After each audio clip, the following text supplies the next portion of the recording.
அனைவருக்கும் வணக்கம். இப்பொழுது ஒரு ஜாதகம், ஒரு பெண்ணுடைய ஜாதகம், கன்னி லக்கணம். இந்த ஜாதகத்திற்கு கல்யாணம், திருமண வாழ்க்கை நல்லபடி அமையுமா அப்படின்னு பார்ப்பதற்கு 2, 5, 7 இந்த பாவங்களை வைத்து, நட்சத்திர சாரத்தையும் வைத்து, அதோடைய தொடர்பான பாவகாரகங்களை வைத்து ரொம்ப ஈஸியாக பார்த்துக்கொள்ளலாம்.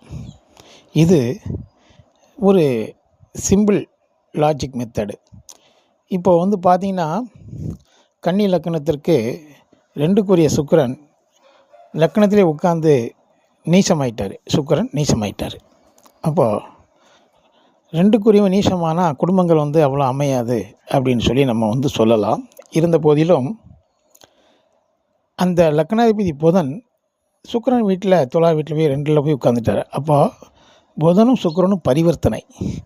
இந்த பரிவர்த்தனை இருக்கிறதுனால 2க்குரியவன் நீசமானாலும் அங்கே குடும்பம் அவளுக்கு, இந்த பெண்ணுக்கு அமைந்துவிடும். அதனால் ஒரு கல்யாணம் ஆகிவிட்டது. அடுத்து நம்ம பார்க்கக்கூடியது 5வது இடத்தை பார்க்க வேண்டும். 5ல் சொந்த இடத்துல மகரத்தில் சனி நிற்கிறார். ஆட்சி பற்றி நிற்கிறார். ஆனால் அவர் பெற்ற சாரம் செவ்வாயுடைய சாரத்தை வாங்கியிருக்கிறார்.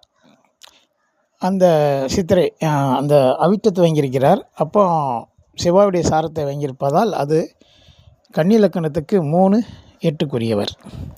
மிகவும் கொடுமையான ஒரு பாவகாரகம். அதனால் 5ஆம் இடம் அங்கே அவ்வளோ விசேஷமாக இவருக்கு வேலை செய்யாது, அவுட் ஆகிருக்கு. அடுத்தல 7 பாருங்கள், குரு. இந்த குருவும் என்ன பண்ணியிருக்கான் அப்படிங்கன்னா, அவங்களும் செவ்வாயுடைய காலத்தான் அங்கே வாங்கியிருக்கிறார். அவர் 2ல் நின்று, துலா வீட்டில் நின்று சித்திரை நட்சத்திரத்தில் இருக்கிறதால் செவ்வாயுடைய காலை வாங்கியிருக்கிறார். அப்போது 7க்குரியவனுமே 3, 8க்குரிய பாவாதிபதியுடைய காலை, அந்த சாரத்தை வாங்கியிருப்பதால் அங்கே 7ஆம் இடம் அவுட் ஆகிவிட்டது. அப்போது இந்த மாதிரி அமைப்பு இருக்கும்போது கல்யாணம் முடிந்து விட்டது. ஏனென்றால் 2க்குரியவனும் லக்னாதிபதியும் பரிவர்த்தனை ஆகியிருப்பதால் கொஞ்சம் குடும்பத்தை கொடுத்து விட்டார்கள் இந்த ஜாதகர். அப்போது பின்னாடி வாழ்க்கையில் பார்த்திங்கன்னா 1 வருஷம் 1.5 வருஷம் கழித்து மிகப்பெரிய ஒரு பிரச்சனை, பூகம்பம் ஏற்பட்டு இன்றைய அளவு இந்த ஜாதகம் நிச்சயமாக டிவோர்ஸ் அளவுக்கு போய் இப்போ பிரிவினை அளவுக்கு நிற்கின்றது. இப்போ 2வது ஒரு தாரம் தான் இந்த ஜாதகத்திற்கு பொருந்தும்.